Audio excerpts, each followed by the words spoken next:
Sarah Thompson's heart pounded as the Sentinel Technologies vehicle crashed through the security barrier, speeding toward the excavation site. In the chaos, she made a split-second decision, grabbing her grandmother's decryption key and classified journals. She caught Colonel Reynolds' eye. "This way," she whispered urgently, slipping away from the farmhouse toward the forest. Decades ago, Eleanor Thompson had prepared for exactly this moment, when powerful forces would come hunting for technology that could change modern warfare forever. As military security engaged the corporate intruders, Sarah led the colonel through dense undergrowth toward a hidden cave only a Thompson would know. Inside the secret sanctuary lay the final piece of her grandmother's brilliant safeguard, a mathematical trap ensuring that technology without ethics would destroy itself. The race was on to protect a 70-year-old secret that remained dangerously relevant in today's world. If this remarkable story of buried secrets and forgotten heroes intrigues you, make sure you're subscribed to our channel for more extraordinary historical discoveries. Hit that like button and notification bell so you never miss the truth that lies just beneath the surface. The morning sun cast long shadows across Oak Ridge Farm as Sarah Thompson guided her bulldozer through the dense eastern forest. Each fallen oak revealed decades of Montana history, in its rings a record of droughts, fires, and harsh winters that had shaped this land. At 28, Sarah hadn't expected to be here, clearing trees on the family property she'd once been so eager to escape. The irony wasn't lost on her after earning an environmental science degree and building a promising career in Seattle. She'd returned to the very soil she'd spent years trying to leave behind. "Dad always said this eastern section was sacred ground," she muttered, wiping sweat from her brow as she maneuvered around a particularly massive oak. But he never explained why. Oak Ridge Farm stretched across 200 acres of rolling Montana countryside, its weathered red barn and fields of wheat, barley, and alfalfa, representing 4 generations of Thompson family heritage. Sarah had inherited it all following her father's unexpected death last winter. The crops, the equipment, the mortgage, and the responsibility for keeping the family legacy alive in an era when small farms were vanishing into corporate agriculture. The transition from environmental consultant at a prestigious Pacific Northwest firm to full-time farmer hadn't been easy. Sarah approached agriculture with the analytical mindset that had made her successful in her previous career, searching for ways to make the struggling operation profitable again. With commodity prices falling and property taxes rising, the farm's finances were precarious at best. "The eastern forest has to go," she decided after reviewing the books for the 3rd time that month. 40 acres of potential cropland just sitting there doing nothing. Her father, like her grandmother Eleanor before him, had always insisted the eastern forest remain untouched. "That land stays as it is," he'd declare whenever Sarah questioned the decision during her visits home. "Your grandmother's wishes, some things are better left undisturbed." But sentiment couldn't pay the bills. The bank had made it clear either increase production or prepare to sell. So here she was, clearing the land her family had protected for generations, feeling like a traitor with every tree that fell. The bulldozer blade struck something with a jarring metallic clang, nearly throwing Sarah from her seat. The resistance was nothing like a root system or boulder. This was manufactured, human-made. "What the hell?" she muttered, backing the machine away. Years of environmental site assessments had taught her caution around unexpected objects. Old farms often contained forgotten equipment, underground storage tanks, even unmarked family cemeteries. Climbing down from the cab, Sarah grabbed a shovel from her truck and began carefully clearing soil around the obstruction. As she dug, her confusion deepened. The object was aluminum, curved in a way that reminded her of no way. She whispered as more emerged from the dirt. "That can't be." 3 hours of careful excavation revealed what was unmistakably an aircraft wing, its once gleaming surface now corroded and covered in decades of soil and decaying vegetation. As Sarah continued to clear away the earth, more of the aircraft emerged: a bent propeller, the remains of an engine block, and finally the partially crushed fuselage bearing faded U.S. military markings. "A World War II fighter plane," she said aloud, though there was no one to hear her. Her grandfather James had served in Europe during the war. But he'd been Army infantry, not Air Force. There were no military airfields within hundreds of miles of Oak Ridge Farm. How had a warplane ended up buried on Thompson land? The fading light warned of approaching dusk as Sarah made her most startling discovery. Carefully clearing debris from what remained of the cockpit area, she found a metal case fused to the aircraft's frame. Unlike the surrounding metal, this case appeared to be made of a different alloy that had better resisted corrosion. It was secured with a complex locking mechanism and bore official military markings, along with a name stenciled on the side that made her pulse quicken. CPTE Thompson. Eleanor Thompson, Sarah whispered. Grandma. Eleanor Thompson had passed when Sarah was 12, leaving behind a legacy as the backbone of Oak Ridge Farm. Family lore painted her as a determined woman who had kept everything running while Grandpa James served in Europe during World War II. When he returned, they'd worked side by side until his death in 1972, after which she'd run everything herself until Sarah's father took over in the 1990s. But Eleanor had been a farmer, not a military captain. She'd never mentioned any involvement with aircraft or classified materials. Her wartime role, as understood by the family, had been limited to managing the farm and participating in local agricultural support efforts. Night had fallen by the time Sarah completed her initial documentation of the site. Using her phone, she photographed every aspect of the aircraft in the mysterious case, careful not to disturb anything further. A lifetime of respecting proper procedures, first instilled by her grandmother and reinforced through her environmental science training, led her to contact the county sheriff's office rather than attempting to open the case herself. "I've found what appears to be a World War II military aircraft buried on my property," she reported, trying to keep her voice steady. With what looks like classified material still inside, the dispatcher took down the information efficiently. "We'll notify the appropriate federal authorities. Miss Thompson, please don't disturb the site further until officials arrive." "Of course," Sarah agreed. When should I expect someone? Hard to say with these things. Could be days. Sarah spent a restless night researching World War II aircraft and military operations in Montana. Finding nothing in the historical record about training flights or crashes in Madison County, the mystery deepened when she reviewed her grandmother's journals. Noticing for the first time a conspicuous gap in the entries between April 1944 and December 1944, precisely during the period when Allied forces were making critical advances in Europe. "I always assumed she was just too busy with harvest to write," Sarah mused, running her fingers over the leather-bound volumes. But now I wonder if there was another explanation for her silence. Dawn broke over Oak Ridge Farm with an unusual disturbance. Sarah, who had finally fallen asleep in the early morning hours, was awakened by the sound of vehicles approaching on the rarely used East Access Road.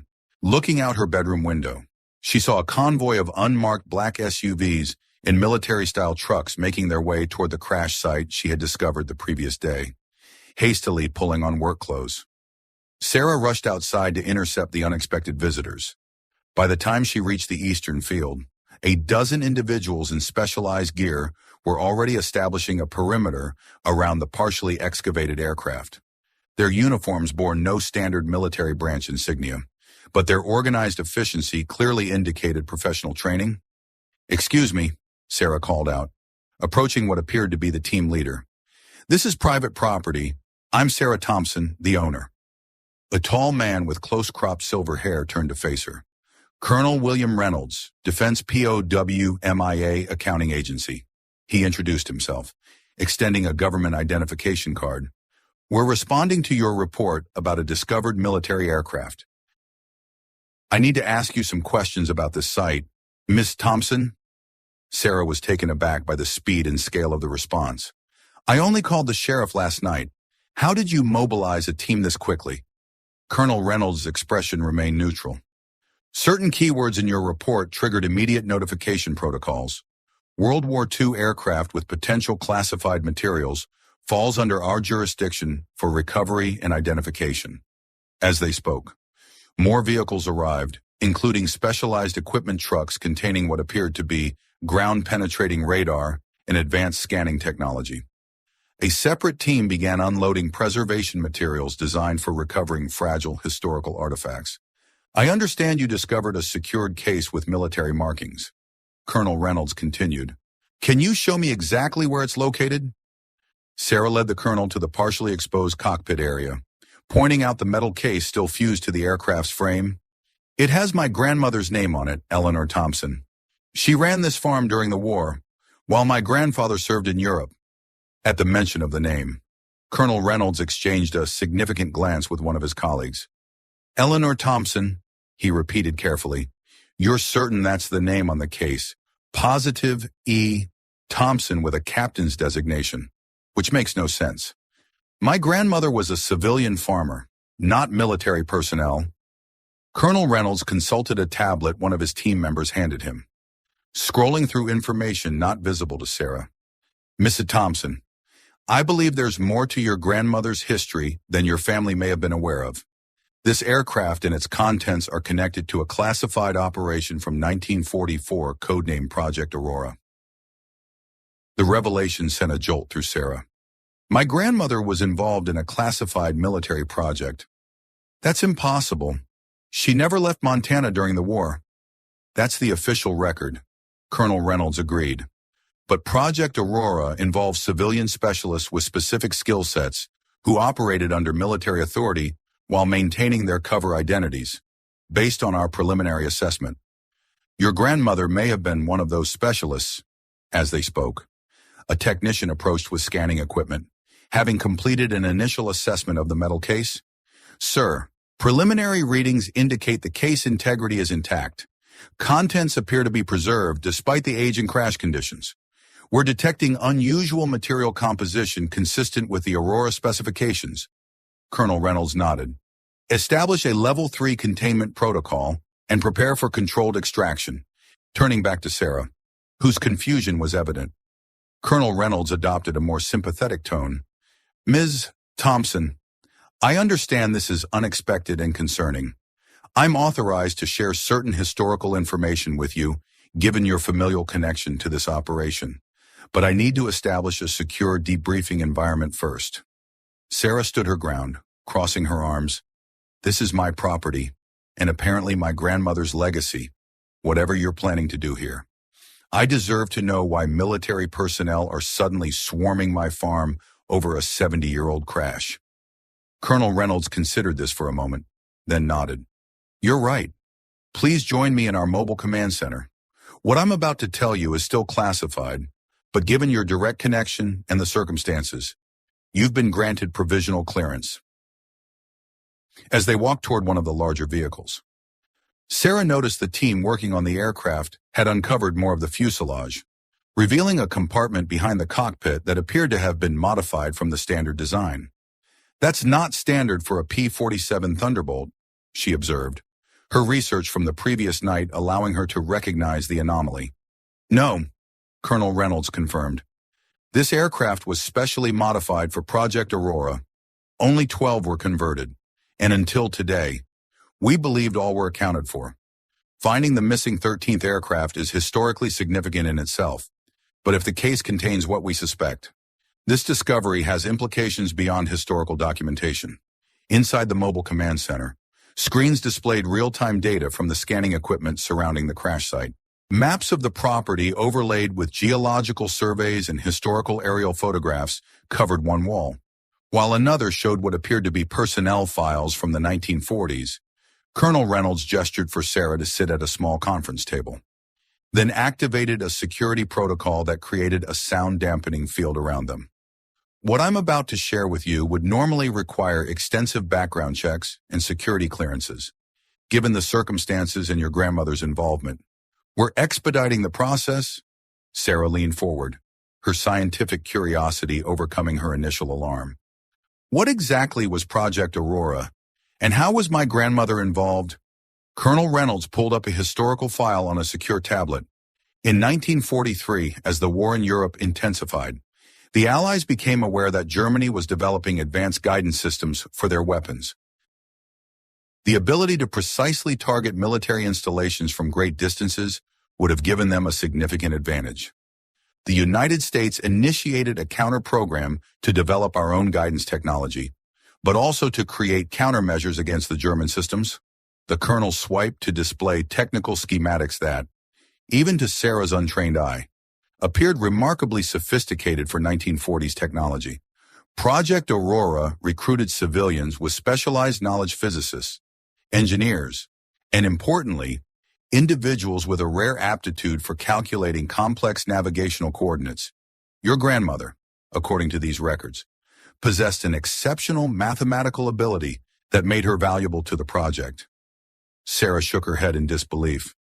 My grandmother was good with numbers. Sure, she kept immaculate farm records, but some kind of mathematical genius. That's not part of any family story I've ever heard. Many of the civilian specialists were chosen precisely because they appeared ordinary. Colonel Reynolds explained, Eleanor Thompson maintained her cover as a farmer while periodically receiving specialized training and conducting calculations crucial to the project. Her work was disguised as agricultural planning meetings and Women's Land Army coordination. The researcher pulled up a black and white photograph showing a group of people in civilian clothes standing before a chalkboard filled with complex equations. In the corner, partially obscured but unmistakable, stood a younger version of the woman from Sarah's family photographs, Eleanor Thompson.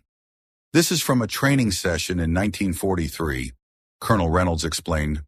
Your grandmother was part of a network of civilian mathematicians whose calculations were essential to the development of early electronic navigation systems. These systems eventually evolved into what we now know as GPS technology. Sarah stared at the image, trying to reconcile this revelation with the grandmother she had known, a practical farmer with calloused hands and a no-nonsense approach to life. Why keep this secret for so long? The war ended over 70 years ago. Project Aurora achieved breakthroughs that remained classified well into the Cold War, Colonel Reynolds explained.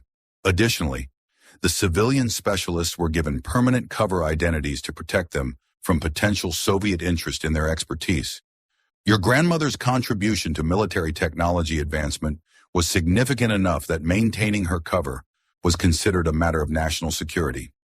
Sarah processed this information slowly, pieces of her family history rearranging themselves in light of these revelations. And the aircraft, the case with her name, how does that fit into this story? Colonel Reynolds's expression grew more serious. In late 1944, as Allied forces pushed toward Germany, 13 modified P-47s were dispatched carrying prototype navigation devices developed through Project Aurora. 12 reached their destinations in England, where the technology was implemented in bombing operations that significantly increased precision and reduced civilian casualties. The 13th aircraft, the one on your property, disappeared during a snowstorm while returning from a Canadian testing facility. The colonel pulled up a historical weather map showing a massive winter storm system covering the northern United States in December 1944.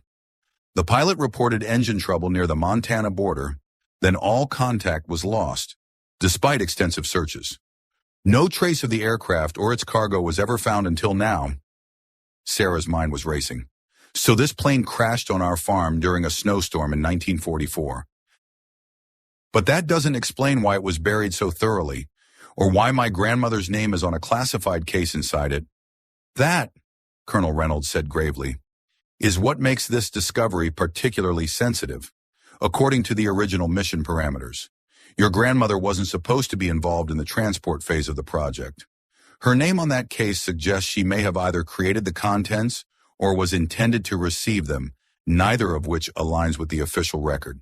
Outside the command center, the recovery operation had intensified. Additional personnel had arrived, including what appeared to be historical preservation experts in specialized security teams. The crash site now resembled an archaeological dig, with carefully measured grids and preservation materials protecting the exposed aircraft components. Colonel Reynolds checked an incoming message on his tablet, then turned back to Sarah. The extraction team is ready to remove the case. Given your family connection, would you like to be present when we open it? Sarah didn't hesitate. Absolutely. If this involves my grandmother, I want to see everything.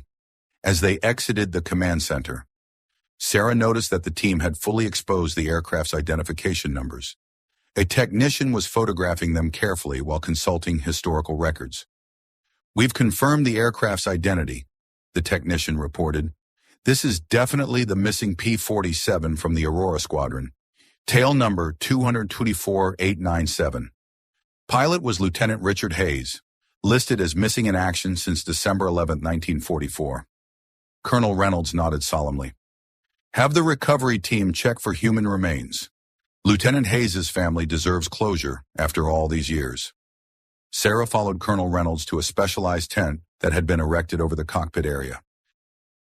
Inside, a team wearing preservation gloves had carefully separated the metal case from the aircraft frame and placed it on a stabilized work surface. Advanced scanning equipment surrounded the case, generating three-dimensional images of its contents without opening it. "The locking mechanism is intact but degraded," explained a technician monitoring the scans. "We should be able to open it using the original access protocols without damaging the contents." Colonel Reynolds turned to Sarah. "This case contains technology that was cutting edge in 1944. Even with decades of advancement since then, the principles developed in Project Aurora remain foundational to modern navigation systems. What your grandmother contributed to helped shape the modern world in ways that remained hidden from public knowledge." The technician carefully entered a sequence into the lock mechanism, referencing historical documents for the correct combination. With a faint click that echoed through the silent tent, the case unsealed for the first time in over 70 years. As the lid was carefully raised, Sarah leaned forward, her heart pounding with anticipation. Inside lay not one but two items, a device approximately the size of a small typewriter, its metal casing etched with serial numbers and technical specifications, and a leather-bound journal with E. Thompson embossed on its cover. The prototype navigation calculator. Colonel Reynolds identified the device with evident reverence. One of only 13 created, and the only one with the original calibration algorithms intact. This is an extraordinary historical find. But Sarah's attention was fixed on the journal, a direct link to the grandmother she thought she had known, but who had apparently harbored secrets beyond anything she could have imagined. "May I?" she asked. Reaching toward the journal, Colonel Reynolds hesitated, then nodded. "Normally, all materials would be quarantined for preservation assessment, but given the circumstances," he added, handing Sarah a pair of archival gloves, "please use these." With trembling hands, Sarah carefully opened the journal to its first page. There, in the familiar, neat handwriting she recognized from the farm ledgers, was an inscription, "For my granddaughter. Should this ever reach her, some secrets are buried, not to hide shame, but to protect what matters most. The work documented here helped end a war, but the knowledge within could start another. Guard it wisely, as I have guarded you. Eleanor Thompson, Captain, Project Aurora." Sarah looked up at Colonel Reynolds, her eyes wide with the implications of what she had just read. "This was meant for me. Somehow. My grandmother knew this would be found someday." Colonel Reynolds studied the journal with newfound interest. This suggests Eleanor Thompson anticipated the aircraft's discovery eventually. But how would she have known where it crashed if the official record showed no trace was ever found? The answer struck Sarah with sudden clarity. Because she's the one who buried it. The eastern forest was always off limits when I was growing up. Dad said it was because the soil was poor and the trees were needed as a windbreak, but Grandma was the one who insisted it remain untouched. She must have known exactly what lay beneath those oaks. As this realization settled, a technician approached with an urgent update. "Colonel Reynolds, we've completed the preliminary ground scan of the surrounding area. There appears to be a small underground structure approximately 50 meters east of the crash site. Dimensions and construction suggest a bunker or storage facility, likely dating to the same period as the aircraft." Colonel Reynolds turned to Sarah, whose expression reflected the same startled recognition. "Did you know about any bunker or underground structure on your property?" Sarah shook her head. "No, but..." She paused, remembering something. "There's a small shed in that area that's always been kept locked. The key was passed down from my grandmother to my father, and then to me when I inherited the farm. Dad called it Eleanor's workshop, but said it hadn't been used in decades." Colonel Reynolds immediately mobilized a team to investigate the shed and potential underground structure. As they made their way through the partially cleared forest, Sarah's mind raced with possibilities. Her quiet, practical grandmother, the woman who had taught her to respect the land and question conventional thinking, had apparently led a double life as a military mathematician working on classified technology that helped shape the course of World War II. The small wooden shed looked unremarkable from the outside. Weathered by decades of Montana seasons but still structurally sound, Sarah produced a tarnished brass key from her pocket, hesitating only briefly before inserting it into the padlock that had secured the door for as long as she could remember. "My father made me promise never to lose this key," she explained as the lock opened with surprising ease, as if it had been regularly maintained despite its aged appearance. "He said it was important to our family history, but never explained why." As the door swung open, revealing not the expected tool storage but a small, meticulously organized office space that appeared frozen in time, Sarah realized she was about to discover exactly what her grandmother had meant when she used to say, "Sometimes what's buried needs air." The room contained a desk with a mechanical calculator, filing cabinets with combination locks, and walls covered in maps of Europe marked with coordinates and flight paths.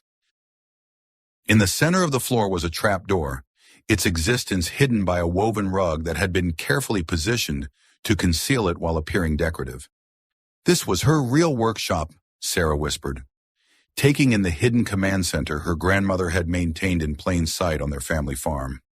Not for agriculture, for warfare.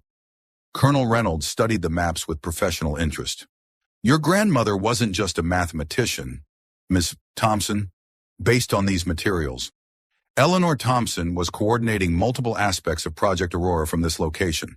This goes well beyond the role described in our historical records." As specialized teams documented the workshop's contents, Sarah carefully lifted the concealed trapdoor, revealing a narrow staircase leading down into darkness. Emergency lights quickly illuminated what lay below a fully equipped underground bunker containing communication equipment, technical manuals, and most significantly, a complete duplicate of the navigation device found in the crashed aircraft. A backup, Colonel Reynolds realized, examining the preserved technology. She maintained a complete secondary system in case the transported prototypes were lost or captured. Sarah moved through the underground space in a state of wonder, seeing her family legacy transformed before her eyes. On a small desk in the corner sat a framed photograph she had never seen before. Her grandmother in a military uniform standing proudly beside the same P-47 aircraft now being excavated from the eastern field. "She wasn't just a civilian consultant," Sarah said, picking up the photograph. "She was fully integrated into the military operation." Colonel Reynolds nodded solemnly. "Eleanor Thompson appears to have been one of the most significant unacknowledged contributors to Allied victory. The navigation system she helped develop reduced bombing error rates by over 60% in the final months of the war, saving countless lives on both sides by allowing for precision targeting of military installations rather than carpet bombing." As Sarah continued exploring the bunker, she discovered something that finally explained the deliberate burial of the aircraft. In a locked cabinet, carefully preserved, were detailed reports of German efforts to capture Project Aurora technology and the civilian specialists who developed it. One document, marked Most Secret, detailed the discovery and execution of 2 Project Aurora mathematicians in occupied France in early 1944. She buried the plane to protect herself and the technology, Sarah realized. If it had been discovered, it would have revealed her connection to the project and potentially made her a target. Colonel Reynolds reviewed the documents with grave interest. "According to these records, your grandmother received intelligence that German agents had identified several Aurora specialists operating in the United States. The crash may have been an opportunity to conceal both the technology and her involvement by creating a missing aircraft scenario." The implications were staggering. Eleanor Thompson, while maintaining her cover as a Montana farmer, had been engaged in high-level military intelligence work, making calculations that guided bombing runs, developing navigation technology that would influence decades of future innovation, and protecting classified information that could have changed the course of the war if it had fallen into enemy hands. As the day progressed and the full extent of the discovery became apparent, more specialized teams arrived at Oak Ridge Farm. Historical preservation experts cataloged every item in the workshop and bunker, while military historians eagerly studied the maps and technical documents that filled in crucial gaps in their understanding of wartime navigation development.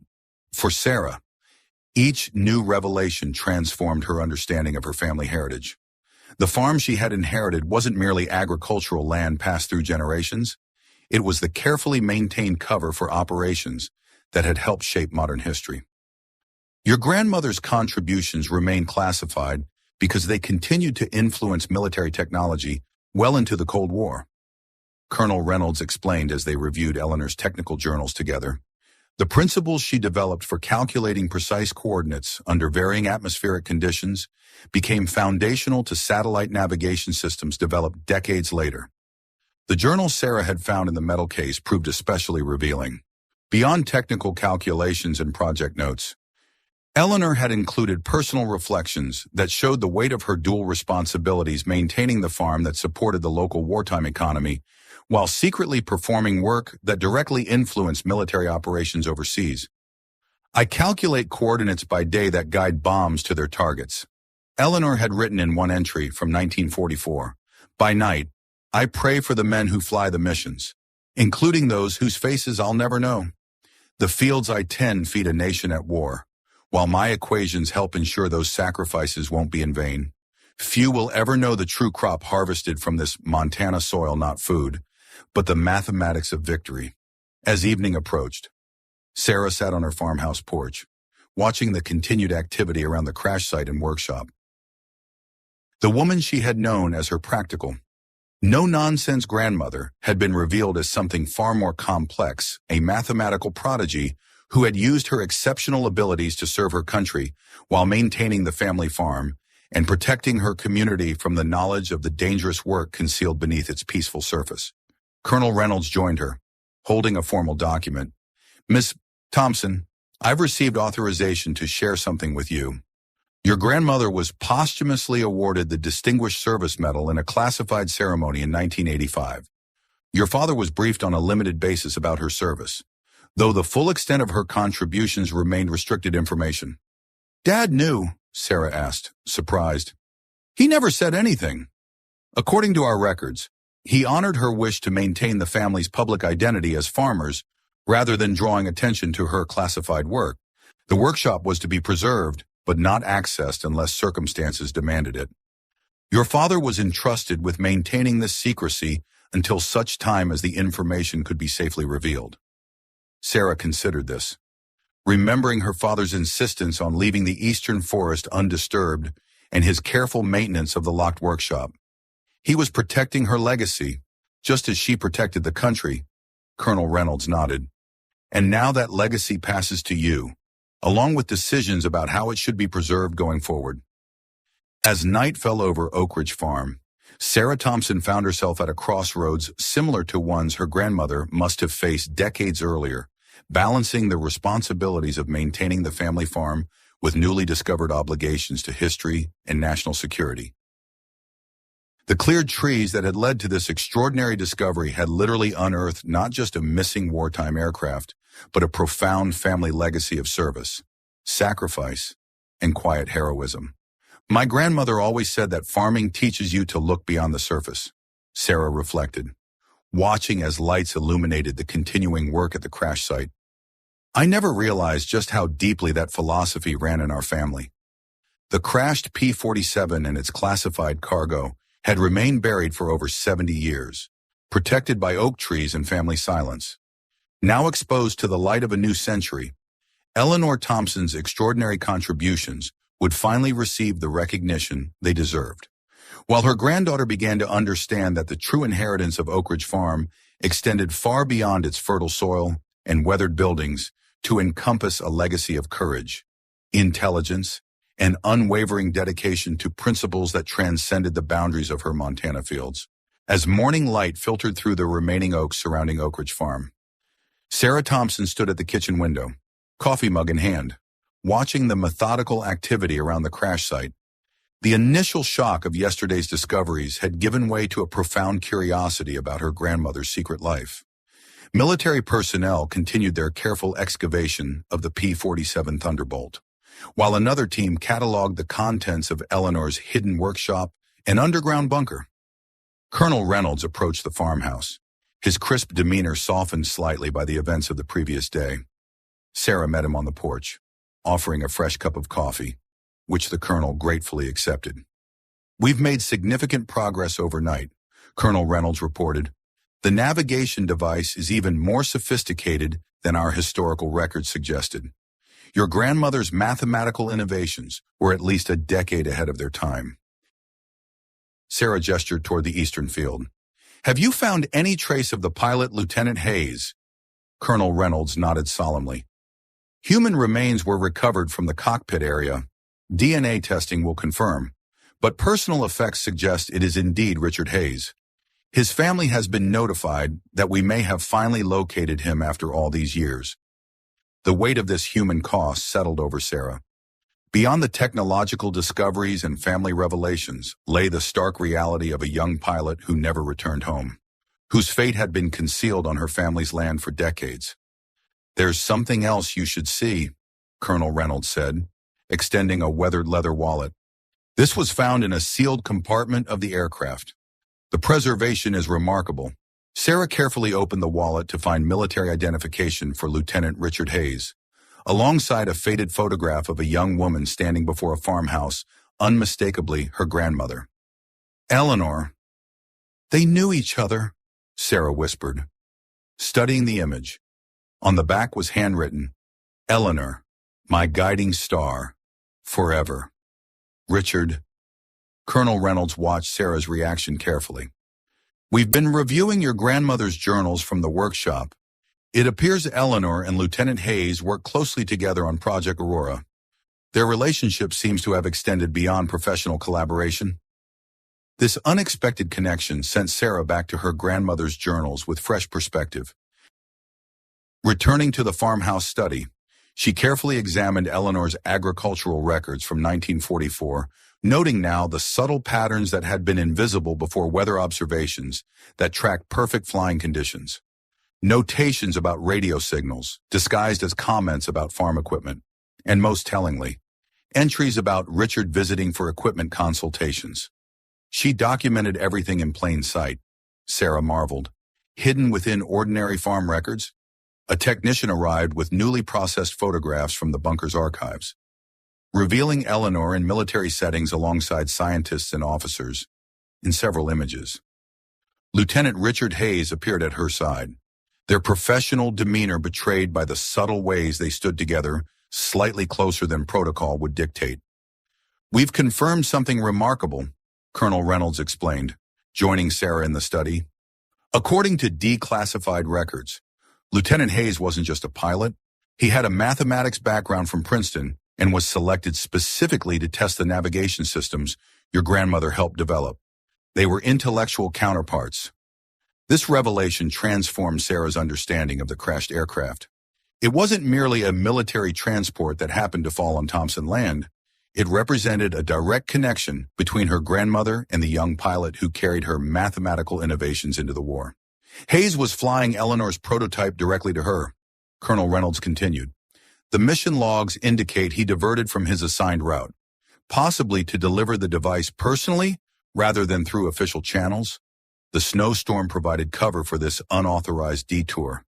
As excavation continued throughout the morning, Sarah immersed herself in her grandmother's technical journals discovered in the underground bunker. Despite her environmental science background, much of the advanced mathematics exceeded her understanding. But Eleanor's meticulous documentation revealed a brilliant mind working at the boundaries of 1940s technological capability. She developed an algorithm for calculating precise positions using radio triangulation, Sarah explained to Colonel Reynolds, pointing to pages of complex equations. There are references to something called atmospheric compensation factors that apparently allowed for more accurate readings under variable weather conditions. Colonel Reynolds nodded appreciatively. Those principles became foundational to modern GPS technology decades later. Your grandmother's work essentially anticipated satellite navigation systems before satellites existed. By midday, a senior military officer arrived at Oak Ridge Farm, General Marcus Sullivan, whose insignia and bearing commanded immediate respect from the assembled teams. His arrival signaled the escalating significance of the discovery. "Monsieur Thompson," he greeted Sarah formally, "the implications of what you've uncovered extend beyond historical interest. The technological principles documented in your grandmother's work remain relevant to current defense systems. I've been authorized to brief you on certain classified aspects of Project Aurora that help explain why this discovery is generating such attention." In the privacy of the mobile command center, General Sullivan activated enhanced security protocols before continuing. Project Aurora wasn't merely about navigation, he explained. It was part of a broader initiative to develop what we now call smart weapons ordnance that could be directed with unprecedented precision. The mathematical principles your grandmother developed allowed for real-time course corrections that revolutionized aerial warfare. He displayed archival footage showing test bombing runs from 1944, comparing standard missions with those using the Aurora guidance systems. The difference was dramatic, conventional bombing scattered widely across target areas, while Aurora-guided weapons struck with remarkable precision. By the final months of the war, these systems had reduced civilian casualties by an estimated 60%, while increasing military target accuracy by over 70%. The general continued, "Your grandmother's algorithms quite literally changed the moral calculus of warfare, making it possible to disable enemy capabilities with minimal collateral damage." Sarah absorbed this information with growing awareness of her grandmother's ethical legacy. Eleanor hadn't just been a mathematician serving the war effort. She had fundamentally shaped how technology could make warfare more humane, even while making it more effective. The navigation device in that aircraft isn't just a historical artifact. General Sullivan concluded, "It contains the original algorithmic architecture that has influenced every precision guidance system developed since, in the wrong hands. It could still compromise certain aspects of current military technology." As the general spoke, a commotion outside drew their attention. A convoy of unmarked vehicles approached along the main road to Oak Ridge Farm, not military or government vehicles, but expensive black SUVs with tinted windows and corporate license plates. "Sentinel Technologies," a security officer reported, checking the approaching vehicles through binoculars. 3 vehicles, approximately 8 individuals. General Sullivan's expression hardened. "How did they know about this operation already?" "We've maintained strict information security." Sarah remembered something. "Yesterday, before I reported the crash, I took photos on my phone. They were automatically backed up to my cloud storage." She pulled up her account on a tablet, checking the access logs. "Someone accessed these images remotely last night from an IP address I don't recognize." The general immediately ordered enhanced security around the perimeter, while instructing his communications team to trace the unauthorized access. Sentinel Technologies specializes in reverse engineering historical military technology for modern applications, he explained to Sarah. "They've been particularly interested in Project Aurora for years." As security personnel moved to intercept the approaching vehicles at the property line, Colonel Reynolds pulled Sarah aside. "There's something you need to see immediately. We found it in a hidden compartment in your grandmother's desk in the farmhouse study." Colonel Reynolds carefully unfolded a sealed letter that had been preserved in a waterproof container. The envelope was addressed simply, "For my granddaughter, when the past returns," with trembling hands. Sarah opened the letter, recognizing her grandmother's distinctive handwriting. "My dearest granddaughter, if you're reading this, then what lies buried has finally surfaced. The work I participated in during the war carried both promise and peril, the promise of saving lives through precision, and the peril of what such technology might become in the wrong hands. Richard Hayes was more than my colleague. He was the love I never spoke of, who carried my work across dangerous skies. When his aircraft disappeared in the storm, I made the painful decision to protect both the technology and our family by concealing the truth. The official record shows a missing plane that never reached me. The reality lies buried on our land. What you must understand now is that certain organizations have never stopped searching for the original Aurora algorithms. I encoded safeguards into my work mathematical keys, without which the technology cannot be fully implemented. These safeguards were my insurance against its misuse. Trust Colonel William Reynolds.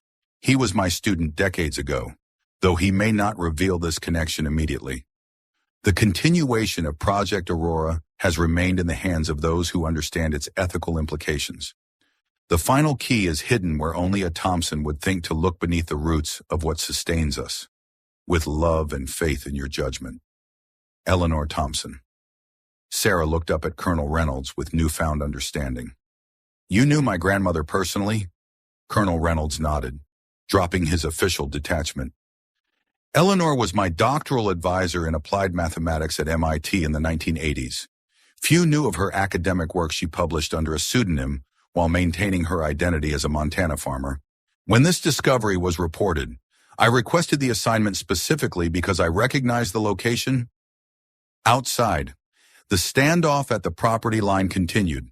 General Sullivan was firmly refusing access to the Sentinel Technologies representatives, who were presenting what appeared to be legal documents claiming rights to inspect any recovered World War II technology based on patents they had acquired. The roots of what sustains us, Sarah repeated, considering her grandmother's clue. Moving with sudden purpose. Sarah led Colonel Reynolds to the farmhouse kitchen, to the ancient cast-iron stove that had heated the home for generations. Grandmother always said the stove was the heart of the farm, what sustained us through every winter since 1928. Kneeling beside the stove, Sarah carefully examined its base, finding a small, almost invisible seam in the brickwork of the hearth. Pressing firmly on what appeared to be a solid brick revealed a hidden compartment containing a small metal box. Inside lay a mechanical device unlike anything Sarah had seen before, a brass and copper mechanism with interlocking gears and a numeric keypad, clearly designed by the same hand that had created the navigation calculator found in the aircraft. The decryption key, Colonel Reynolds breathed, examining the device with reverent care. This is the safeguard Eleanor mentioned, the mathematical key needed to fully implement the Aurora algorithms. General Sullivan joined them, his attention immediately focused on the device. This changes everything. Without this key, the navigation device is incomplete, its most advanced functions impossible to reverse engineer. The general's radio crackled with an urgent update. Sir, Sentinel Technologies representatives are presenting a court order signed by Judge William Hargrove demanding access to inspect any recovered World War II artifacts under the Historical Preservation Act. Judge Hargrove, Sarah repeated, recognition dawning. He's on the board of directors for Madison County Historical Society. I attended their fundraiser last month and mentioned my plans to clear the eastern forest. General Sullivan's expression darkened. Information leaked from civilian channels. Then, they've been monitoring you, waiting for something to surface. Sarah felt a chill at the realization that her innocent comments at a local event had triggered corporate surveillance.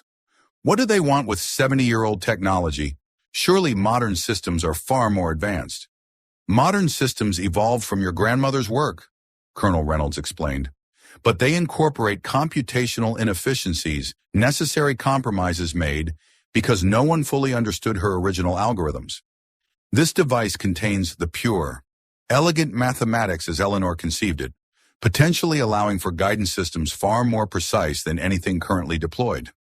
The ethical implications were immediate and concerning.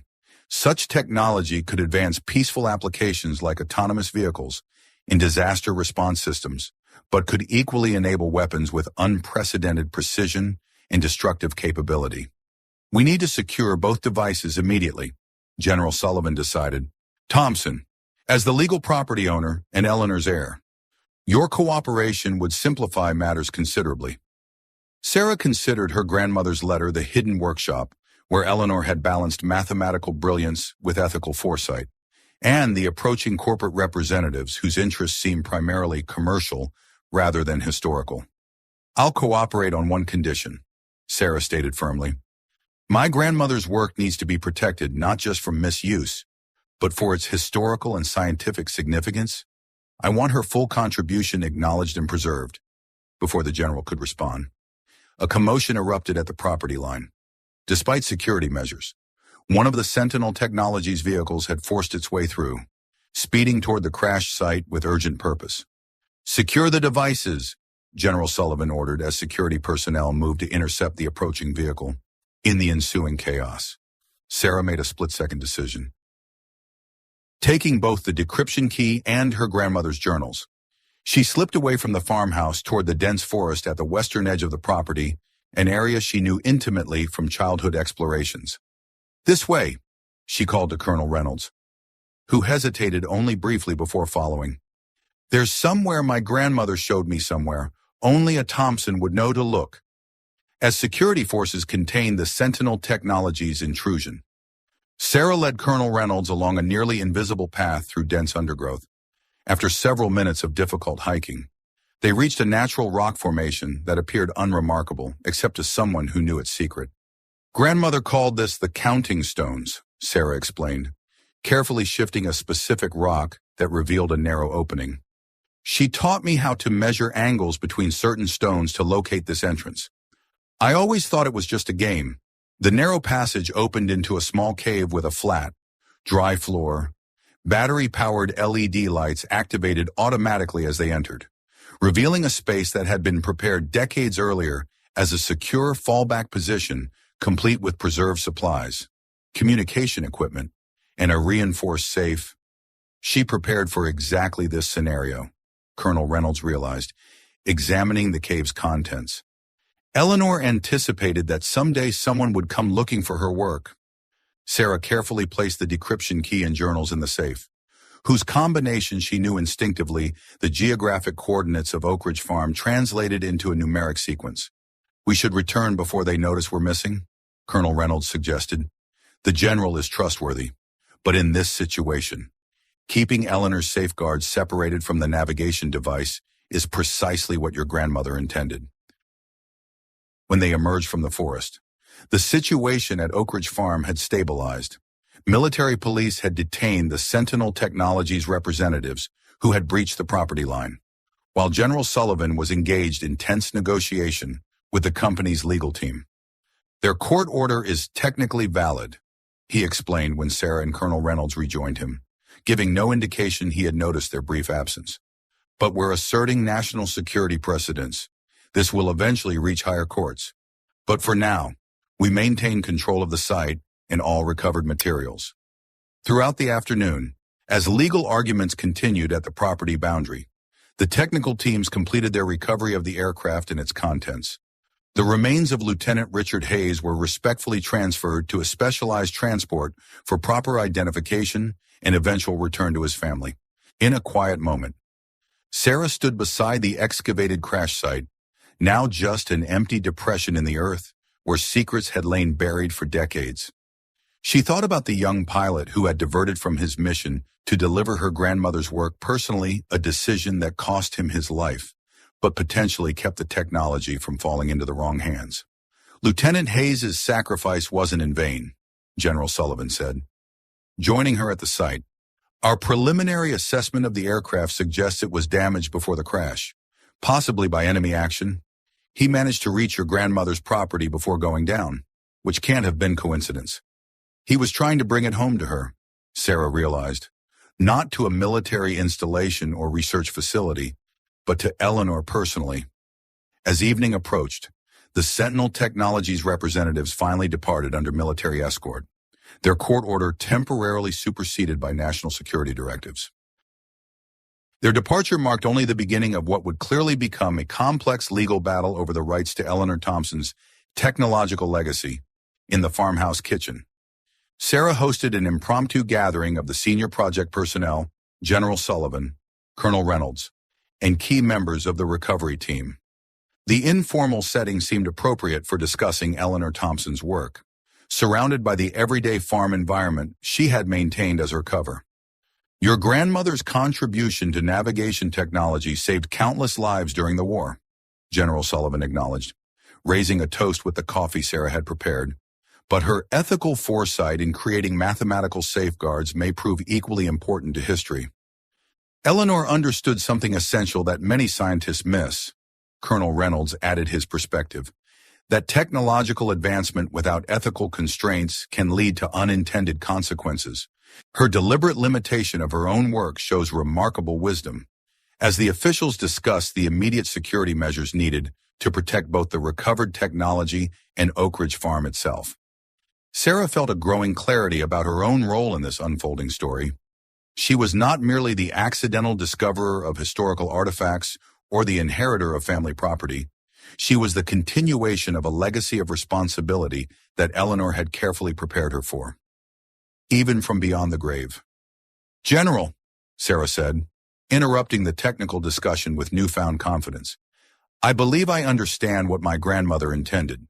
She didn't want her work destroyed or permanently hidden. She wanted it preserved but protected from misuse. The decryption key ensures that the technology can only be implemented with deliberate ethical consideration." The general studied her thoughtfully. "And what would you suggest happens now?" "Ms. Thompson, a partnership," Sarah proposed. "My grandmother's work should be studied and acknowledged publicly. Her mathematical brilliance deserving full recognition after decades of secrecy.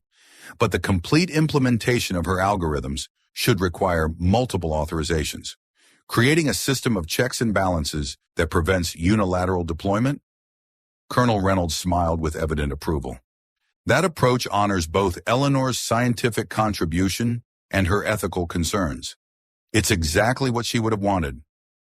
As night fell over Oak Ridge Farm, temporary security lights illuminated the property, while military personnel established a protective perimeter that would remain in place during the ongoing investigation. Sarah stood on the farmhouse porch, watching the stars emerge above the oak forest that had kept her family secrets for so long.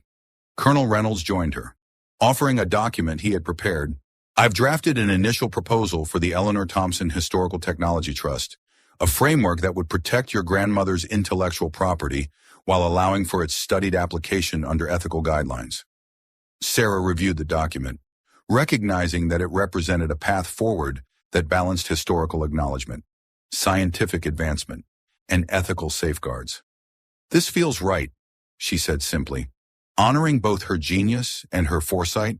Inside the farmhouse, on the kitchen table where generations of Thompsons had shared meals and made decisions that shaped their family's course, lay Eleanor's journals and technical documentation, a legacy finally emerging from shadow into light. Beside them, Sarah had placed the photograph of her grandmother with Lieutenant Richard Hayes, acknowledging the personal connection that had intertwined with history. "Tomorrow we'll begin the formal process of documenting everything for proper historical preservation," Colonel Reynolds explained. "Eleanor Thompson will finally receive the recognition she deserves in the scientific and military historical record." General Sullivan, preparing to depart for Washington with the secured navigation device, offered his final thoughts. "Your grandmother understood something essential about powerful technology, that how we choose to use our knowledge matters as much as the knowledge itself. That ethical perspective is perhaps her greatest legacy." As the military convoy prepared to depart, carrying the carefully preserved artifacts of Project Aurora, an elderly gentleman arrived at Oak Ridge Farm, introducing himself as Thomas Hayes, the 75-year-old son of Lieutenant Richard Hayes. He had traveled from Chicago after receiving the notification about his father's remains. "I never knew him," Thomas explained as Sarah welcomed him into the farmhouse. "He was reported missing before I was born. My mother never remarried, always believing somehow he might return." Sarah showed him the photograph found in his father's wallet, Eleanor and Richard standing together at Oak Ridge Farm. "They were colleagues," she explained gently, "and perhaps more than that." Thomas studied the image with emotion. "All my life, I've wondered who he really was, what kind of man my father had been. This is the first new piece of him I've discovered in decades." As Sarah prepared guest accommodations for Thomas Hayes, she realized that her impulsive decision to clear the eastern forest, a choice driven by financial necessity, had inadvertently fulfilled Eleanor's long-term plan. Her grandmother had buried the aircraft knowing that someday it would be discovered, but only when the world was ready for the truths it contained. Your grandmother was a remarkable woman, Thomas observed, looking through Eleanor's journals that Sarah had carefully selected to share. My father must have recognized that in her. Perhaps that's why he diverted to deliver the device directly to her, rather than following standard protocols. I think they shared a vision, Sarah suggested, not just about mathematics or navigation, but about how technology should serve humanity rather than threaten it. That ethical framework seems to have been as important to them as the technology itself. As Thomas settled in for the night, Sarah returned to the porch, contemplating the stars that had guided navigators for centuries before Eleanor's mathematical innovations made precision guidance possible. The same stars that Lieutenant Hayes had followed on his final flight to Oak Ridge Farm. Carrying technology that would help end a war, but that Eleanor had recognized could also start new ones if misused. The cleared eastern forest now represented something profound to Sarah, not just expanded farmland or a historical discovery site, but a physical manifestation of Eleanor's philosophy that sometimes what's buried needs air. The trees had protected family secrets until the world was ready to receive them. Their removal had allowed truth to emerge when it could be properly understood and safeguarded. Sarah Thompson had begun the week as a reluctant farmer seeking practical solutions to agricultural challenges. She would continue as something far more complex, a guardian of dual legacy, cultivating both the fertile soil of Oak Ridge Farm and the ethical framework her grandmother had embedded within mathematical brilliance that had helped win a war while establishing principles for the peace that followed. The young woman who had once been eager to escape rural life for environmental science now recognized that her grandmother had been engaged in the most profound environmental stewardship of all, creating technology that could either harm or heal the world, and ensuring it would be governed by ethical principles that valued preservation alongside progress. Just as Eleanor had balanced her mathematical innovations with her commitment to the land that had both sustained and concealed her remarkable work. 3 weeks after the discovery that transformed Oak Ridge Farm from a simple agricultural enterprise into a site of historical significance, Sarah Thompson stood at the edge of the eastern field, watching new growth emerge where oak trees had stood for generations. Spring had fully arrived in Montana, bringing vibrant life to land recently exposed to sunlight for the first time in decades. Your grandmother would approve, Colonel Reynolds observed, joining Sarah in her morning inspection. The mathematician had remained at Oak Ridge as the official academic liaison for the Eleanor Thompson Mathematical Ethics Trust, helping bridge the worlds of classified military applications and public historical recognition. She understood the necessity of both clearing and cultivation, Sarah agreed, kneeling to examine the rich soil now prepared for planting. The land needs renewal, just as history needs reassessment. The weeks following the dramatic confrontation over Eleanor's technology had seen remarkable developments. The trust documentation Eleanor had prepared decades earlier had proven legally unassailable, creating a framework that balanced multiple competing interests while ensuring her ethical guidelines remain inseparable from her mathematical innovations. The first academic paper acknowledging your grandmother's contributions will be published next month, Colonel Reynolds reported, obviously with certain technical details classified, but establishing her rightful place in the historical record. And the technology itself, Sarah asked, though she already knew the answer through her position as principal trustee, being implemented exactly as Eleanor intended, with ethical constraints built directly into the algorithmic architecture. The Defense Department has officially recognized that the safeguards enhance rather than limit the technology's effectiveness.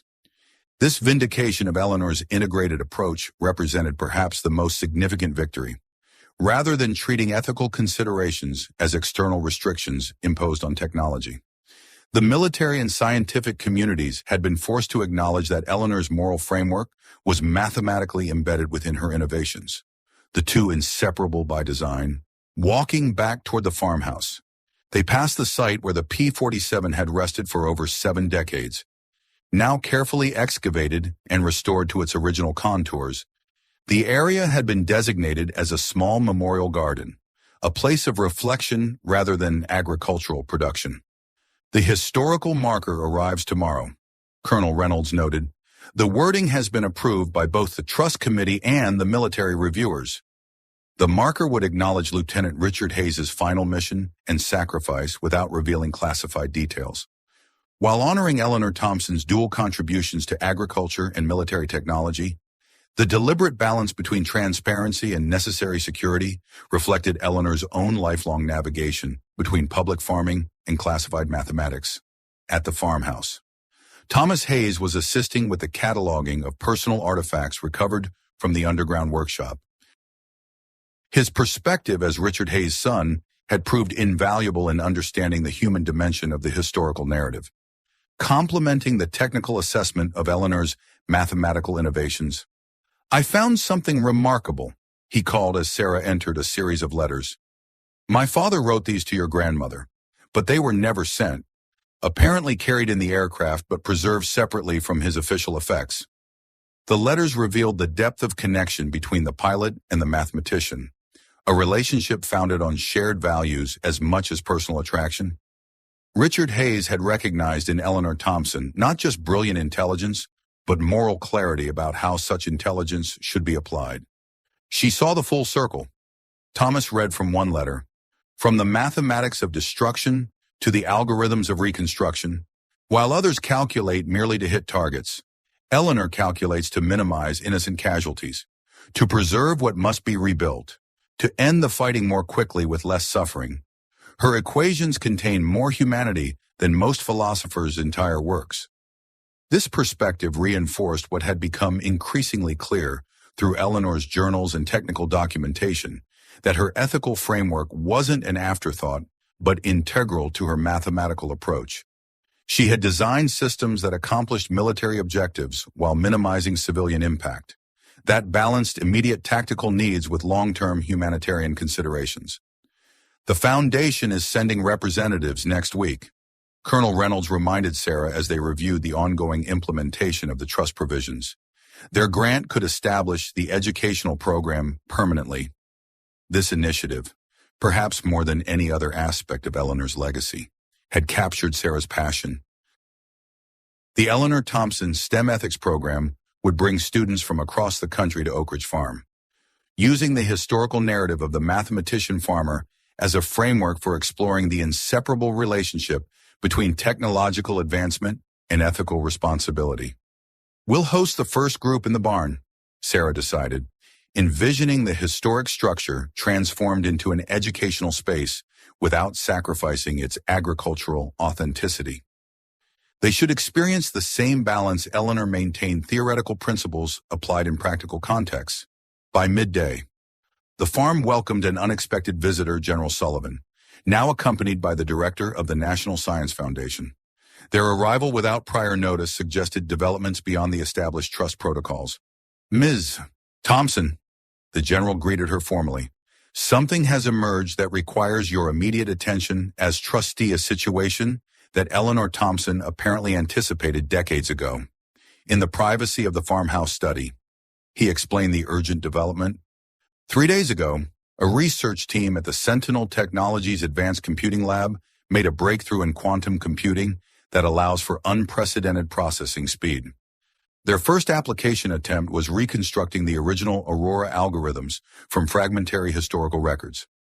Sarah immediately grasped the implications. "They're trying to bypass my grandmother's ethical framework by reverse engineering her mathematical principles without the safeguards." "Precisely," the general confirmed. "However, their implementation failed catastrophically, causing system-wide failures that damaged equipment worth millions. Their algorithms appeared mathematically sound, but collapsed under actual application stress." The National Science Foundation director elaborated, "Upon reviewing their approach, our specialists identified what appears to be a deliberate mathematical trap embedded in the fragmentary records, an elegant recursive loop that activates only when the algorithms are implemented without certain ethical constraint parameters." Sarah smiled in quiet appreciation of her grandmother's foresight. She created a mathematical immune system that rejects applications attempting to separate the technology from its ethical framework. More than that, the general added with evident respect, she apparently encoded a message within the failure sequence. When properly analyzed, the error pattern spells out in mathematical symbols, translatable to English Technology without conscience destroys itself. This revelation transformed what might have been a contentious confrontation into an opportunity for deeper collaboration. The Sentinel Technologies Lab, having experienced the consequences of attempting to circumvent Eleanor's integrated approach, now sought legitimate access through the trust framework she had established. They're requesting permission to study the complete algorithms. Ethical constraints included, under trust supervision, the general explained. This represents exactly the scenario Eleanor designed her trust to address, ensuring advanced applications of her work would maintain the moral framework she considered essential. As trustee, Sarah had authority to approve or deny such access. The decision required balancing advancement with protection. Innovation with responsibility, precisely the equilibrium Eleanor had maintained throughout her remarkable career. I'll approve conditional access, Sarah decided after careful consideration, with trust representatives monitoring implementation and mandatory integration of the ethical parameters. No component of the technology can be extracted or implemented separately. This decision set in motion a new phase of Eleanor Thompson's legacy, one that would influence cutting-edge quantum computing applications, while ensuring they remain governed by human-centered ethical considerations. The mathematics developed for wartime navigation would help guide humanity through the uncharted territories of artificial intelligence and autonomous systems. Late afternoon brought additional visitors to Oak Ridge Farm, representatives from the Smithsonian Institution, interested in creating an exhibition about civilian contributions to military technology during World War II. With Eleanor Thompson's story as a centerpiece, we envision an installation that captures the duality of her life, the curator explained. Walking the property with Sarah, the agricultural implements alongside mathematical tools, farming journals beside technical calculations, showing how she maintained both identities while ensuring each informed the other. This public recognition represented something Eleanor herself had never sought, but which Sarah now recognized as essential for inspiring future generations. The story of a farmer mathematician who embedded ethical considerations directly into technological innovation offered a powerful model for addressing contemporary challenges. The exhibition should emphasize that her ethical framework wasn't imposed externally, but integrated mathematically, Sarah insisted. That's the most important lesson for today's scientists and engineers. Moral considerations aren't limitations on technology, but essential components of truly advanced systems. As evening approached, Sarah hosted a gathering on the farmhouse porch, bringing together the various individuals now connected through Eleanor's legacy: Colonel Reynolds, Thomas Hayes, General Sullivan, and representatives from the academic, military, and historical preservation communities. 3 weeks ago, I was clearing trees to expand farmland, Sarah reflected, watching the sunset illuminate the partially transformed eastern field. I had no idea I was actually clearing space for truth to emerge, for history to be rewritten, and for my own understanding of purpose to be transformed. Thomas Hayes, who had decided to relocate temporarily to Montana to participate in documenting his father's connection to the Thompson legacy, offered his perspective. Our parents and grandparents lived in a time when certain contributions had to remain hidden for security reasons, but they created mechanisms ensuring the truth would eventually emerge when the world was ready to understand it properly. Colonel Reynolds added academic context. Eleanor Thompson represents a category of historical contributors we're only beginning to properly acknowledge individuals whose work was deliberately obscured for security or social reasons, but whose innovations shaped technological development in profound ways. As darkness fell and stars appeared above Oak Ridge Farm, Sarah considered how differently she now viewed the property she had inherited. What had initially felt like a burden of responsibility, an obligation to maintain family land when she had planned a different career path, had revealed itself as something far more meaningful, a living connection to a legacy of balanced purpose.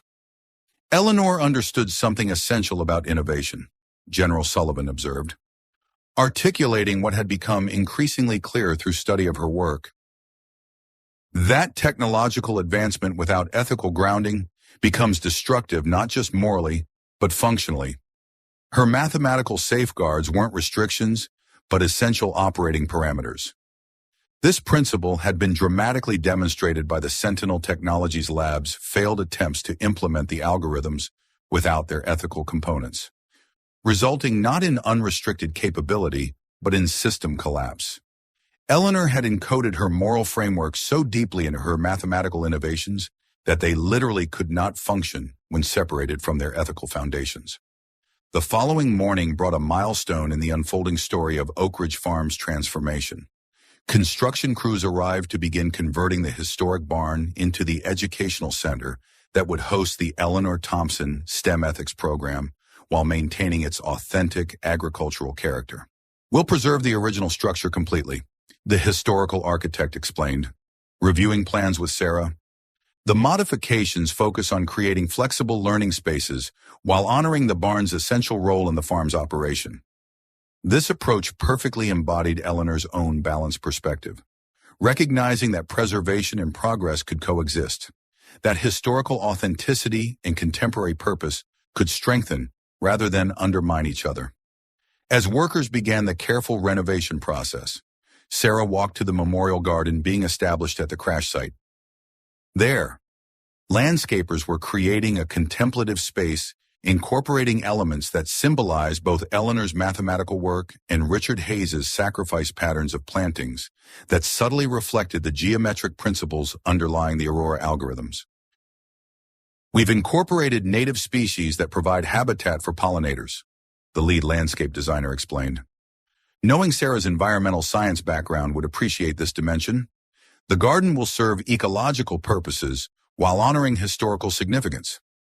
This integration of multiple values within a single design decision reflected Eleanor's approach throughout her life, finding solutions that simultaneously address different dimensions of complex challenges rather than treating them as separate considerations. By midday, the official historical marker arrived for installation near the farm's entrance. The carefully crafted text acknowledged Eleanor Thompson as mathematician, farmer, an ethical innovator whose work transformed military navigation technology while establishing principles for the responsible application of scientific advancement. As the marker was secured in place, Sarah reflected on how this public acknowledgement represented just one facet of Eleanor's emerging legacy. Beyond historical recognition lay the ongoing implementation of her mathematical principles in contemporary technologies. The educational programs that would transmit her integrated approach to future generations, and the trust framework ensuring her ethical guidelines would govern applications she could never have imagined. Thomas Hayes joined Sarah as the installation crew departed, leaving them alone with the newly placed marker. "I've been thinking about what motivated them," he said quietly. "My father diverted from his mission, risking everything to deliver the technology directly to your grandmother rather than through military channels. He must have believed profoundly in her vision of how it should be governed.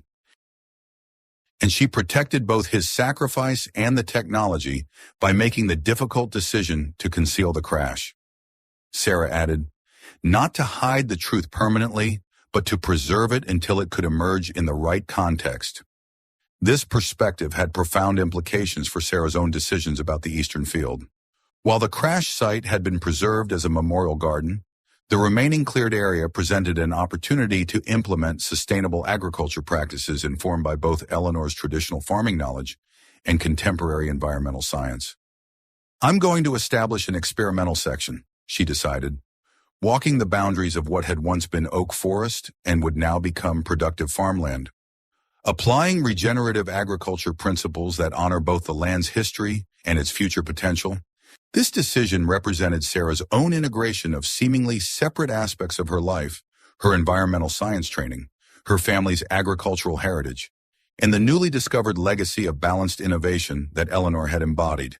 The Eastern Field would become not just productive farmland, but a living laboratory demonstrating how historical wisdom and contemporary science could work together.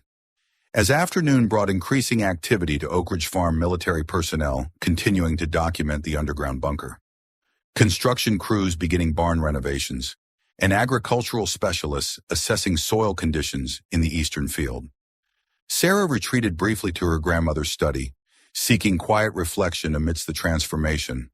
Among Eleanor's personal effects recovered from the workshop, Sarah had discovered a small notebook, unlike the formal journals and technical documentation.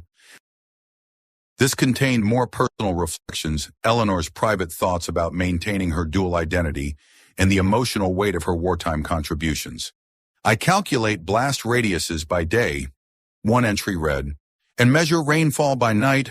I track bomber formations across European skies while monitoring corn growth in Montana. Some would see contradiction in these dual roles, but I find essential harmony.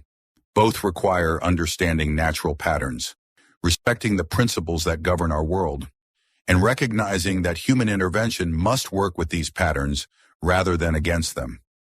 This integration of scientific precision with natural stewardship perfectly articulated what had become increasingly clear through Eleanor's technical documentation, that her ethical framework wasn't imposed artificially in her mathematics, but emerged organically from her understanding of how complex systems function most effectively. A knock at the study door announced Colonel Reynolds, who entered with news from Washington. The classified review has been completed. He reported, Eleanor Thompson will receive posthumous recognition with the Presidential Medal of Freedom in a ceremony next month. As trustee, you'll accept on her behalf. This highest civilian honor represented formal acknowledgement of Eleanor's contributions at the national level recognition, delayed by decades of necessary security classification but now possible through the trust framework she had established. There's something else, Colonel Reynolds continued. The investigation into Sentinel Technologies' attempts to access the technology has revealed that they obtained fragments of the original algorithms through questionable channels during the Cold War. Their failed attempts to implement these fragments led them to monitor properties connected to Project Aurora personnel, including Oak Ridge Farm. This explained the rapid corporate response to Sarah's discovery. Sentinel Technologies had been watching the property for decades, waiting for any indication that Eleanor's complete work might surface. They monitored my social media, Sarah realized, when I posted about clearing the eastern forest. They recognized the potential significance immediately. Their surveillance actually accelerated the protection of Eleanor's legacy, Colonel Reynolds observed. By moving so aggressively to claim the technology, they triggered the trust provisions she had established, ensuring proper oversight rather than exploitation. This ironic outcome reflected Eleanor's remarkable foresight. She had anticipated not just that her work would eventually resurface, but that competing interests would attempt to separate its technical brilliance from its ethical framework. Her trust provisions had been designed precisely to address this scenario, ensuring that any implementation of her mathematics would maintain the moral constraints she considered essential. As evening settled over Oak Ridge Farm, Sarah walked the perimeter of her property, seeing it with new awareness of its multidimensional significance. Beyond its agricultural productivity and natural beauty lay layers of historical importance, technological innovation, and ethical philosophy, all interconnected through Eleanor Thompson's remarkable life and legacy. The partially cleared eastern field represented this integration perfectly, a space where forest had concealed truth for decades, now transformed into an area that would honor the past while creating new productive potential. Preserving historical significance while generating sustainable harvests. Returning to the farmhouse as twilight deepened, Sarah found Thomas Hayes examining family photographs in the kitchen, including several newly discovered images of Eleanor and Richard together during his visits to the farm. They were visionaries in different ways, he reflected, studying the expressions of the young mathematician and pilot captured in black and white. My father understood that precision bombing could actually be more humane than conventional warfare if guided by the right principles. Your grandmother created the mathematical framework that made those principles operational rather than merely theoretical. This practical implementation of ethical considerations, translating moral philosophy into functional algorithms, represented Eleanor's most profound contribution. She had demonstrated that technology functions most effectively when human values are integrated directly into its operational architecture rather than imposed as external restrictions. As night fell completely over Oak Ridge Farm, Sarah sat on the porch where generations of Thompsons had contemplated the challenges of their respective eras. The property had been transformed in just 3 weeks from a struggling family farm to a multifaceted historical site. educational center, and living laboratory for sustainable agriculture informed by both traditional wisdom and cutting-edge science. The decisions that had led to this transformation began with Sarah's simple choice to clear neglected land for cultivation, an agricultural necessity that had unexpectedly unearthed historical significance with contemporary implications. The cleared trees had created space for buried truth to emerge, for long-concealed innovations to find appropriate application in a new century, and for Sarah herself to discover purpose that integrated her environmental science background with her family's remarkable legacy. In the distance, security lights still illuminated the crash site where Lieutenant Richard Hayes had made his final delivery of Eleanor's revolutionary technology. The aircraft and its contents had now been carefully preserved and documented, the human remains respectfully recovered for proper military honors, and the site itself transformed into a place of reflection rather than concealment.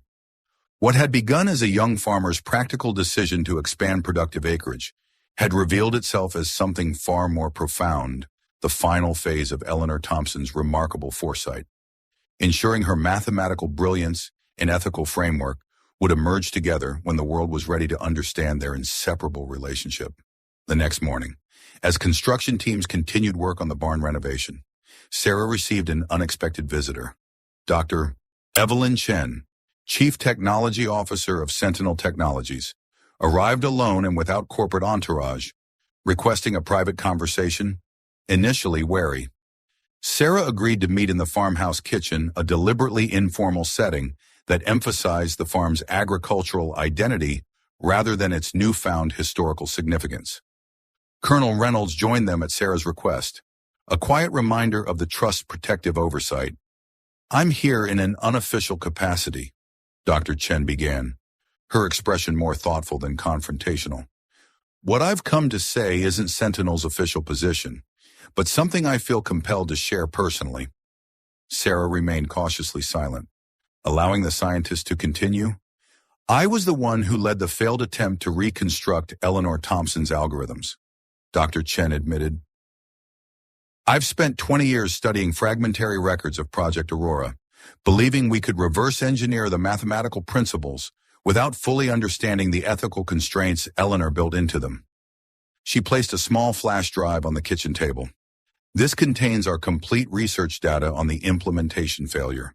The mathematical trap your grandmother designed is the most elegant safeguard I've ever encountered, not a simple password or encryption, but a fundamental principle woven throughout the system that makes the technology self-destruct when applied without ethical constraints." "Why are you sharing this?" Sarah asked directly. "Because I've come to believe Eleanor Thompson was right," Dr. Chen replied. "The catastrophic failure of our systems wasn't just a technical setback, it was a profound lesson. We approached the technology as pure mathematics, separable from moral considerations. The failure forced us to recognize that the ethical framework isn't an optional addition, but an essential component." This acknowledgement from a leading technologist represented a significant validation of Eleanor's approach recognition, not just of her mathematical brilliance, but of her ethical foresight. "Sentinel's board still believes the technology can be monetized," Dr. Chen continued with transparent honesty. "They'll continue pursuing legal channels to gain access. But I wanted you to know that many of us within the research division have been transformed by this experience. We're beginning to understand what Eleanor Thompson recognized decades ago, that truly advanced technology must incorporate human values at its foundational level." This unexpected ally from within the corporate structure that had seemed most threatening to Eleanor's legacy offered a new pathway for collaboration, one that honored the trust's ethical requirements while allowing for continued innovation. "The trust framework my grandmother established doesn't prevent technological advancement," Sarah observed. "It ensures that advancement proceeds with integrated ethical considerations. If Sentinel is willing to work within those parameters, there could be common ground." Dr. Chen nodded thoughtfully. "I'd like to propose exactly that, a research partnership that respects the trust's conditions, while allowing us to explore applications Eleanor Thompson couldn't have imagined in her time." Colonel Reynolds, who had remained silent during the exchange, offered his perspective. The trust was designed to be adaptive while maintaining core principles. Eleanor anticipated that new applications would emerge, which is why she focused on embedding fundamental ethical constraints rather than specific technological limitations. By midday, this unexpected development had led to preliminary discussions of a potential research collaboration, one that would maintain the trust's authority while allowing carefully monitored exploration of Eleanor's mathematics in contemporary contexts. The proposed partnership would include strict oversight from the Trust Committee, ensuring that Eleanor's ethical safeguards remained intact in any implementation, as Dr. Chen departed with a tentative framework for future cooperation. Sarah felt a deepening appreciation for her grandmother's wisdom. Eleanor hadn't simply protected her work from misuse. She had created mechanisms that would eventually transform how future generations approach technological development itself. The following week brought the arrival of the first student group for the Eleanor Thompson STEM Ethics program. 20 undergraduate engineering and mathematics students from universities across the country gathered in the partially renovated barn, which now housed educational spaces while maintaining its agricultural character. Sarah welcomed them to Oak Ridge Farm. Standing beside the navigation device display a non-functional replica created for educational purposes. With the actual technology secured in a government facility under trust supervision, Eleanor Thompson wasn't just a brilliant mathematician who happened to have ethical concerns. Sarah explained to the assembled students. She developed a fundamentally new approach to technology, one where moral considerations aren't imposed after development but integrated into the mathematical architecture itself. As the students engaged with interactive displays highlighting Eleanor's dual contributions to agriculture and military technology, Sarah observed their growing recognition of how this historical narrative related to their own future work in artificial intelligence, biotechnology, and other emerging fields. Your grandmother essentially invented ethical algorithms before anyone even conceived of such a thing. One doctoral candidate in computer science remarked, she was embedding moral frameworks into computational systems decades before ethics became a consideration in computer science. This historical perspective offered contemporary students a powerful model for their own innovations, demonstrating that technological advancement didn't require separating scientific progress from human values, but could integrate them as mutually reinforcing elements. Later that evening, after the students had departed for their accommodations in nearby Madison, Sarah sat with Thomas Hayes on the farmhouse porch, watching fireflies emerge over the eastern field where new crops were beginning to sprout. My father never lived to see how his final mission would eventually be understood, Thomas reflected. But I think he would be pleased to know that the technology he carried didn't just help end one war. It's now helping create a framework for how humanity approaches its most powerful innovations. They were both ahead of their time, Sarah agreed, not just in their mathematics but in their understanding of technology's relationship to human values. This multi-generational perspective brought deeper meaning to the transformations occurring at Oak Ridge Farm. The agricultural enterprise continued. Fields were planted, livestock tended, equipment maintained, but these traditional farming activities now existed alongside educational programs, historical preservation, and cutting-edge research applications, all guided by Eleanor Thompson's integrated approach to knowledge and ethics. As the month progressed, preparations intensified for the Presidential Medal of Freedom ceremony. Sarah worked with military historians to finalize the public narrative of Eleanor's contributions, carefully balancing historical accuracy with necessary security considerations. The official citation would acknowledge Eleanor's dual role as mathematician and farmer, recognizing her as one of the unsung heroines whose civilian expertise had significantly influenced military outcomes. On the evening before her departure for Washington, Sarah visited the memorial garden at the crash site, now complete with native plantings arranged in subtle patterns, reflecting the mathematical principles Eleanor had pioneered. The simple stone marker acknowledged both Eleanor Thompson and Richard Hayes, their names linked by the shared vision that had brought them together and ultimately cost Richard his life. I think I understand now. Grandma, Sarah said quietly to the evening air. You weren't just protecting secrets, you were preserving a particular approach to knowledge, one that refuses to separate what we can do from what we should do. The soft Montana twilight settled over Oak Ridge Farm as Sarah made her final preparations for the journey to Washington. In the eastern field, new crops grew where ancient oaks had stood for generations, their removal revealing not just buried history, but new possibilities.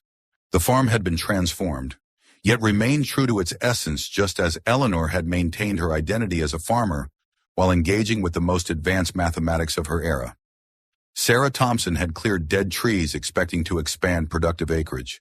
Instead, she had uncovered a legacy that would shape the responsible application of technology for generations to come, a discovery that transformed not just Oak Ridge Farm, but our understanding of how innovation achieves its greatest potential when guided by an unwavering moral compass and a deep connection to the land we all share. As Sarah locked the farmhouse door behind her, preparing to represent her grandmother at the highest levels of national recognition, she carried with her the key lessons of Eleanor's remarkable life that the most advanced technology incorporates rather than bypasses human values. That protection sometimes requires concealment until the right moment for revelation, and that seemingly separate domains of knowledge, farming and mathematics, ethics and algorithms, history and innovation achieve their greatest potential not in isolation, but in careful, conscious integration. The eastern field, now planted with experimental, sustainable crops, stood as living testimony to Eleanor Thompson's integrated vision, a space where truth had been buried for decades, waiting for the right moment to emerge into the light of a new century that might finally be ready to understand the inseparable relationship between technological power and ethical responsibility.